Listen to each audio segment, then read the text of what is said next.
अपने पसंदीदा शो के फुल एपिसोड देखने के लिए अभी डाउनलोड करें दंगल प्ले ऐप।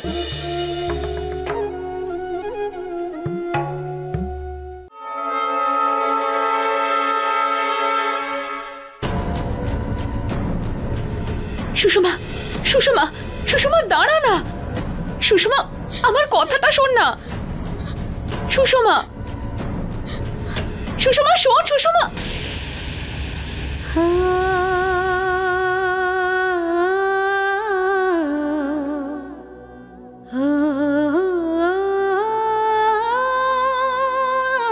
এদিকে হ্যাঁ মা, শোন না, আমার কথাটা শোন। হ্যাঁ মা, জ্যোতি কোথায়? জানি না মা, এক্ষুনি তো এখানেই ছিল। আরে মা, জাস্ট রিল্যাক্স, চলে আসবেন। হ্যাঁ কিন্তু মা আমি আসছি। এবার তোমার পালা, চলো। আরে দারুণ দারুণ, খুব ভালো খুব ভালো। জ্যোতি কি করছো?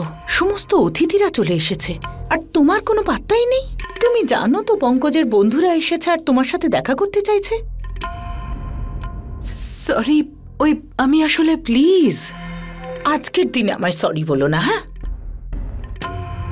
অতিথিদের খেয়াল রেখো। হ্যাঁ, ধ্যার ভাই, এই দানটাও বোধহয় হারবো আমি। মনে হচ্ছে আজকে দিনটাই তোর নয়, আর তোর টাকাও শেষ। হ্যাঁ ভাই, আমার ভাগ্যটাও এরকম হয়ে গেছে। চল ছাড়, তুই কাট দে। দাঁড়া, আগে একটা পেক বানিয়ে নিয়ে আসি।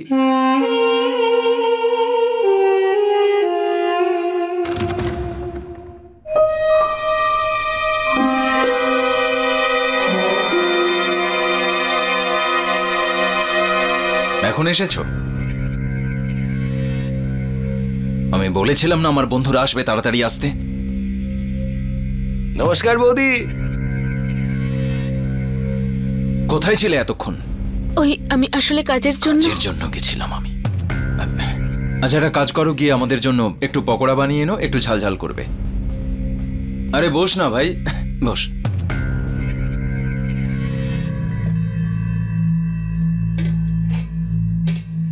দাও, টাকা দাও। হাঁ করে দেখছো কি? কাজে গেছিলে না? দীপাবলির বকশিস তো পেয়েছো, দাও টাকা দাও। তোমার কাছে নেশা করার জন্য টাকা আছে, কিন্তু রেশন আনার বেলা তোমার কাছে টাকা নেই। আজ আমি যে উপার্জন করেছি কালকে রেশনের জন্য কাজে লাগবে। ঘরে একটা অন্যের দানা নেই।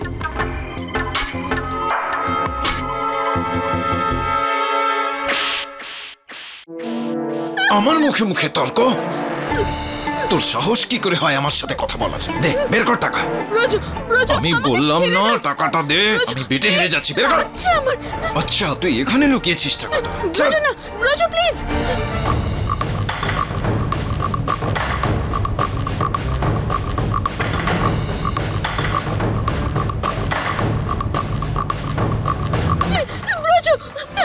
চুপ!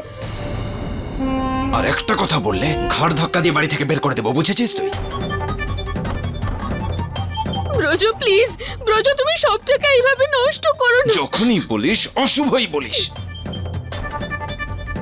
ব্রজ প্লিজ, ব্রজ প্লিজ, সব টাকা তুমি এভাবে নষ্ট করো না, নয়তো খাবারটুকু আমাদের চলবে না। আরে সর না, আমায় তো জুয়ারি করেছিস, এবার বোঝ। আমি তো কোথাও থেকে কিছু খেয়ে নেব, খিদেতে মরবি তুই, আর এটাই তোর শাস্তি, বোঝ তুই। ব্রজ, ব্রজ প্লিজ আমার কথাটুকু শোনো।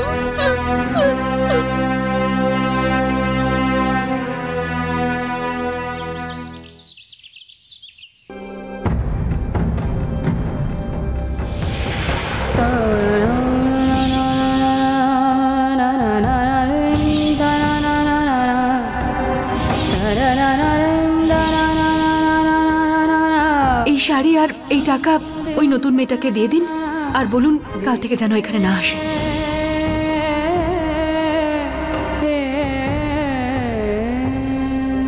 বৌদি, বৌদি, সবাই নিচে অপেক্ষা করছে উপহার নিয়ে, সবাইকে দেওয়ার জন্য। আপনাকেও ডেকেছে নিচে। আচ্ছা, আপনি যান, আমি আসছি। আচ্ছা।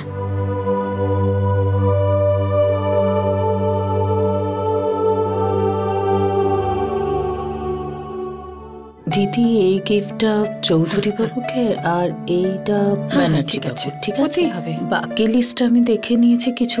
দাদা প্লিজ একবার আপনি চেক করে নিন, মানে কোনো নাম বাদ পড়েছে কিনা। আরে ভৈরবী, তুমি এতদিন ধরে এই বাড়ির আর অফিসের কাজ সামলে আসছো, তোমার ভুল হতেই পারে না। আরে বৌদি এসো না, আমরা আমাদের বন্ধুর জন্য দিওয়ালি গিফট পাঠাচ্ছি। তোমার লিস্ট তৈরি হয়েছে?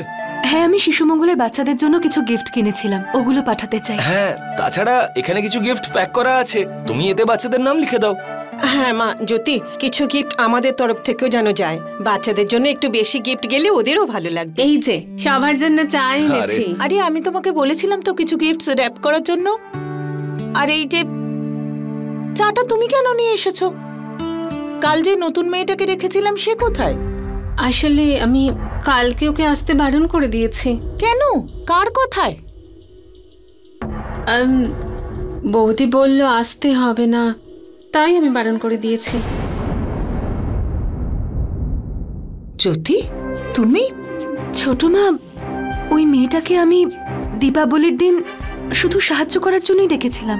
কাল রাতে যদি তুমি বলেছিলে না ওকে সব কাজ বুঝিয়ে দিতে আমাকে, তখন তো তুমি বলনি যে ওকে একদিনের জন্য রেখেছো। আচ্ছা ছাড়ো, আমি যখন ওকে একবার পার্মানেন্টলি কাজে রেখেছিলাম তাহলে ওকে বের করে দেওয়ার কি প্রয়োজন ছিল? তুমি ডিসাইড করেই নিয়েছো না যে আমি যেটাই বলবো তুমি তার উল্টোটাই করবে? যখনই সুযোগ পাও তখনই তুমি আমায় নিচু করার চেষ্টা করো। না না ছোট মা, সেরকম কোনো ব্যাপার নয়। আমি এরকম কেন করতে যাব? তুমি এটাই করেছো। এসব তুমি কি বলছো মা? তুমি জানো যে জ্যোতিপতি কোনোদিন এরকম করবে না। এবার তুইও ওর হয়ে কথা বলবি, ওর পক্ষ নিবি। হ্যাঁ, আমি ভুল করেছি। মা, আমি সেটা বলতে চাইনি। তাহলে কি বলতে চাইছিস? হ্যাঁ, আমি কাউকে বুঝতে পারছি না, শুধু শুধু রাগ করছি, আমি ভুল করছি।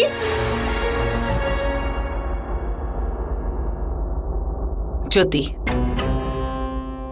তুমি এই পরিবারকে আর এই পরিবারের সবাইকে আলাদা করেছো।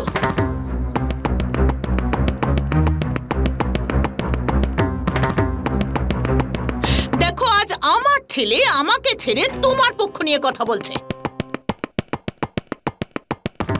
ছোট মা তুমিও? হ্যাঁ, এখন তুইও তোর বউয়ের হয়ে বলবি। এত বছর ধরে এই বাড়ির সমস্ত সিদ্ধান্ত আমি নিয়েছি, কখনো কোনো ভুল করিনি আমি। কিন্তু আজ হঠাৎ করে আমার প্রত্যেকটা সিদ্ধান্ত সবার ভুল মনে হচ্ছে। আমার থেকে বেটার এই পরিবারের সম্পর্কে তোমার বউ ভাবছে, তাই তো? কেউ একবার জ্যোতিকে জিজ্ঞেস করেছে কি যখন এই বাড়িতে ডাকাতি হচ্ছিল তখন ও কোথায় ছিল?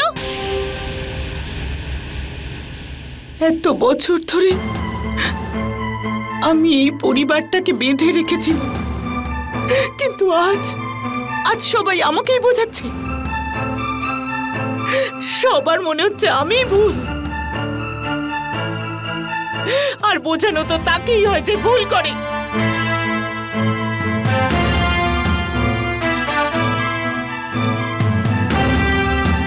মনে হচ্ছে আমি ভুল করেছি। ভৈরবী, মা, ভৈরবী।